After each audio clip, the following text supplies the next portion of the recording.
Good evening to all of you, and thank you for joining us on 13 Plus. I'm Mary Coleman. Hope you're having a great Monday so far. Well, many Americans are finding out their car is collecting way more information than they initially thought. National consumer investigator Rachel DePompa finds out what's being tracked, plus why and how it's being used as the calls from lawmakers to act continue to grow.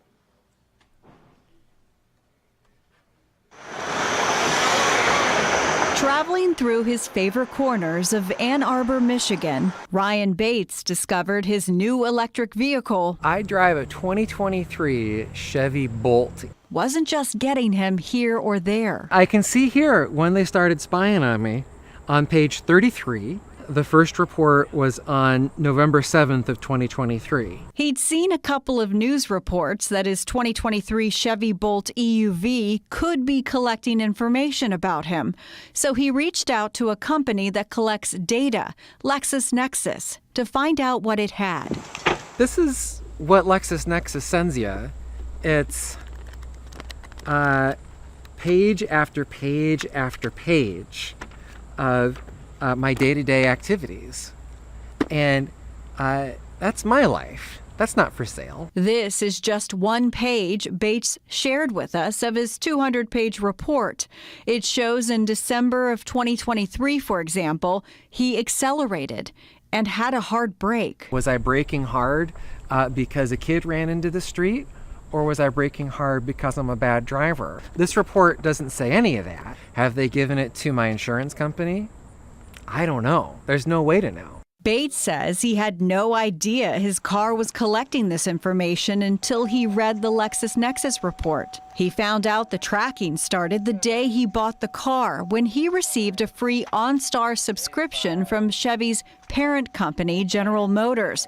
That's an in-vehicle safety, security, and navigational system. Who owns who, right? Do I own the car, or does the car own me? When the car is selling this much information to a data broker, it's like I'm the product. He's not the only consumer signaling a problem. The Texas Attorney General is now suing General Motors and OnStar, saying the companies have unlawfully collected, used, and sold the driving data of more than 1.8 million Texans. And there are multiple class action lawsuits filed. One started in Michigan and was transferred to Georgia. There's another in Florida. All of these lawsuits claim insurance premiums for consumers shot up after erroneous and negative driving information was illegally supplied to insurance carriers. So far, GM and OnStar have denied all the claims, and GM announced in April of 2024 it severed ties with LexisNexis. Newer cars are now smartphones on wheels. There are sensors, cameras, and GPS collecting data.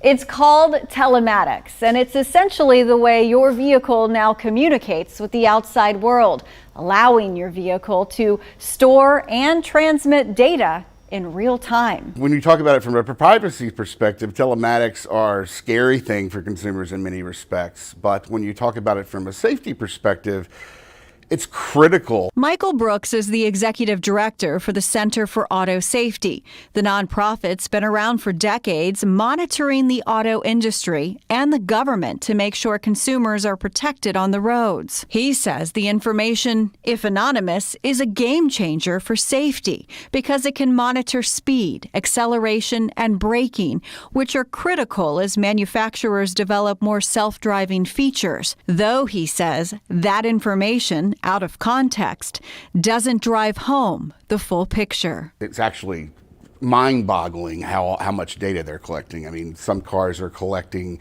1,000 data points every millisecond. That's a ton of data that's being uploaded to the company. In 2017, only 6% of cars were connected to the internet. In 2023, that number jumped to nearly 31%. And LexisNexis forecasts by 2027, almost half of vehicles in the U.S. will be connected. Unfortunately, right now in America, there's very little law around who controls that data. The consumers don't have a lot of rights in law that says this is your data and you can control it. Senator Jeff Merkley from Oregon just filed the Car Privacy Rights Act for 2024. He wants to ban car manufacturers from sharing or selling any data collected from a vehicle and require all car manufacturers to allow consumers to easily opt out of data collection. As Ryan Bates navigates the findings of his own report and where his information may have gone, he's urging Congress not to hit the brakes on stronger consumer protection laws. The solution here isn't buy a different car. The solution is we need laws to stop this. We need stronger consumer protections so that people who go out and buy a car don't have to worry that it's going to spy on them.